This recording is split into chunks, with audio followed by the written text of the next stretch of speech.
দুপুরবেলা গরম গরম ভাত আর তার সাথে যদি থাকে এই রকম একটা লোভনীয় পদ, তাহলে তো মনে হয় এক মুঠো ভাত বেশিই খাওয়া হয়ে যাবে। কি বলো বন্ধুরা, ঠিক বলছি না?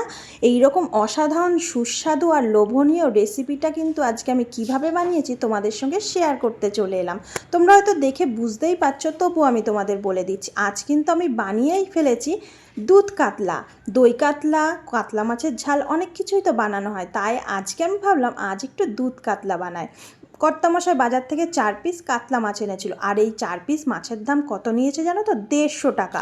তাই এত দাম দিয়ে মাছ কিনে একটা সাধারণ ঝোল ভাবলাম না, আজকে একটু স্পেশাল করেই বানানো যাক। তাই তো বানিয়ে ফেললাম দুধ কাতলা। তো দেখতেই পেলে মাছগুলোর নুন হলুদ মাখিয়ে আমি 5 মিনিট মতো রেখে দিয়েছিলাম। তারপর কড়াইতে তেল দিয়ে আমি মাছগুলো হালকা করে ভেজে নিয়েছি, বেশি লাল করে আমি ভাজিনি।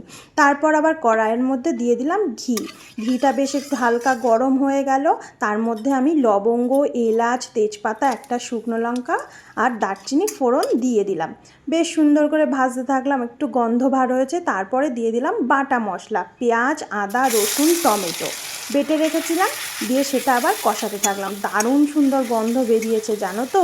এই রান্নাটা ঘি দিয়ে করলেই বেশি সুস্বাদু হয় খেতে। তোমরা যদি না চাও সাদা তেল দিয়ে করতেই পারো, তবে এখানে কিন্তু সর্ষের তেল ব্যবহার করা যাবে না, সাদা তেলে দিতে হবে।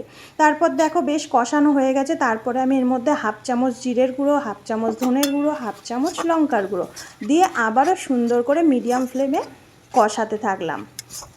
ঘিটা দেওয়ার জন্যই কিন্তু আরও জানো তো বেশি ভালো গন্ধ বার হয়েছে, আর খেতেও দারুণ লাগবে এই ঘিটা দেওয়ার জন্য। তারপর দেখো কষানো হয়ে এসেছে, আমি কিন্তু এর মধ্যে দিয়ে দিলাম লবণ।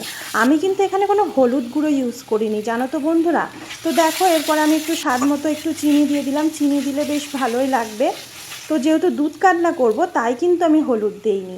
এরপরে দিয়ে দিলাম আসল জিনিস, যেটা ছাড়া দুধ কাতলা হবেই না। দিয়ে দিলাম এখানে 2 কাপ দুধ। তো তোমরা চাইলে এখানে 1 কাপ দুধ 1 কাপ জল দিতেই পারো। আমি জল ইউজ করিনি, শুধুই দুধ দিয়েছি। দিয়ে দেখো কালারটা কত সুন্দর এসেছে না। এবার একটু আমি এটাকে ফুটতে দেব। এই দেখো আমার ফুটেও উঠেছে। এরপরে আমি এর মধ্যে দিয়ে দেব মাছগুলো। দেখো সুন্দর করে মাছগুলো দিয়ে দিলাম। ব্যাস, মাছগুলো দিয়ে আবারও একটু 5 মিনিট মতো ঢেকে রাখবো মিডিয়াম ফ্লেমে। খুব সাধারণভাবেই হয়ে যায়, অল্প কিছু উপকরণ দিয়েই কিন্তু এই রান্নাটা হয়ে যায়, আর খেতে হয় অসাধারণ সুস্বাদু। তো দেখো 5 মিনিট পর চলে এসেছে, আমার মাছের ঝালটা কিন্তু একদম রেডি হয়ে গেছে, আমার দুধ কাতলা। এরপরে আমি এর মধ্যে দিয়ে দিলাম গরম মশলা। ব্যাস, গরম মশলা দিয়ে মাছগুলোকে একটু আবার উল্টে দেব। উল্টে দিয়ে গ্যাসের ফ্লেমটা অফ করে 5 মিনিটের জন্য স্ট্যান্ডিং টাইমে রেখে দেব। তো দেখো আমি এবার ঢাকা দিয়ে রেখেছিলাম, তারপরে ঢাকনা খুলতেই দেখো কত সুন্দর দেখতে হয়েছে না। আজকে আমার এই দুধ কাতলাটা কেমন হয়েছে তোমরা কিন্তু অবশ্যই বলো বন্ধুরা। টাটা সবাই।